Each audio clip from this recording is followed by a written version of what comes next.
Guys, आज जो हम चैप्टर करेंगे वो है द मेडिसिन बैग। इसकी मैं आपको हल्की सी समरी जो है फटाफट बता देती हूँ, जिससे क्या है कि आप लोगों को अपने एग्जाम्स में वन शॉट में आप लोग वीडियो देखें और आप लोगों के लिए इफ़ेक्टिव हो। So the medicine bag is a poignant short story told from the perspective of a young boy named Martin who lives with his family in Iowa. Martin and his sister Cheryl are proud of their Sioux heritage, especially their great grandfather, Grandpa Joe Ironshell, who lives on the Rosebud Reservation in South Dakota. The siblings often boast about Grandpa and the reservation to their city friends, exaggerating his image and the Sioux way of life. However, they are careful not to show a picture of him, knowing the reality of his old age and humble lifestyle doesn't match the glamorous stories they tell.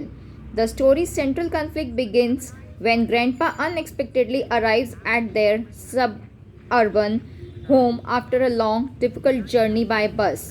Martin is initially mortified and embarrassed by Grandpa's appearance.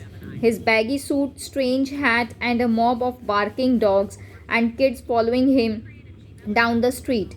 Despite his shame, Martin rushes to help his frail great grandfather. Grandpa greets him formally in the Sioux language, which only adds to Martin's embarrassment.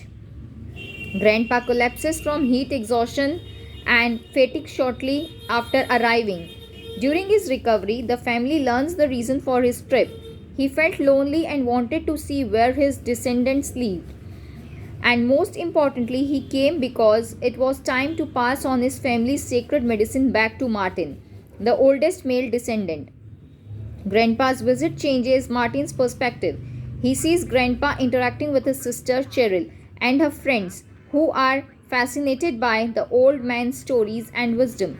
Martin's own friends finally come to see Grandpa, and to his surprise, they are deeply respectful and impressed by him, especially when Grandpa appears in his traditional attire. This makes Martin feel immense pride, though he continues to feel a mixture of honor and apprehension about the medicine bag. He knows he will have to take it, but he is afraid of how his friends might react to the dirty leather pouch. One evening, Grandpa calls Martin into his room alone.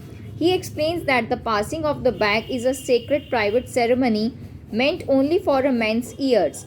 He tells Martin the history of the bag, tracing it back to his own father, also named Iron Shell, who received a vision in his youth.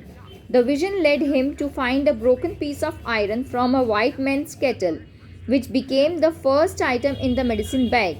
The vision guided his father to become a blacksmith and find a way to thrive in the new world imposed upon his people. Grandpa also shares the tragic story of how his own son Martin's grandfather died in a war without the bag's protection because he was afraid of losing it.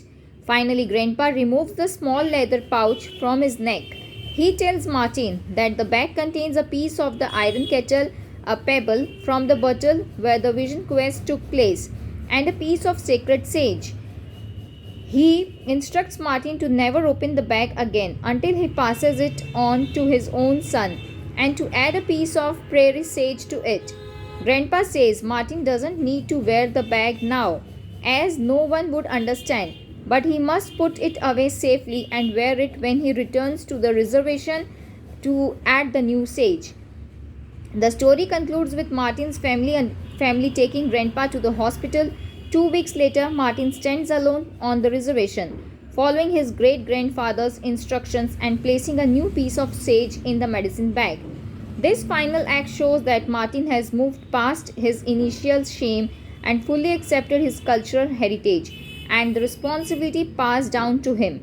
The medicine bag, once a source of embarrassment, has become a symbol of his proud connection to his family's history and traditions.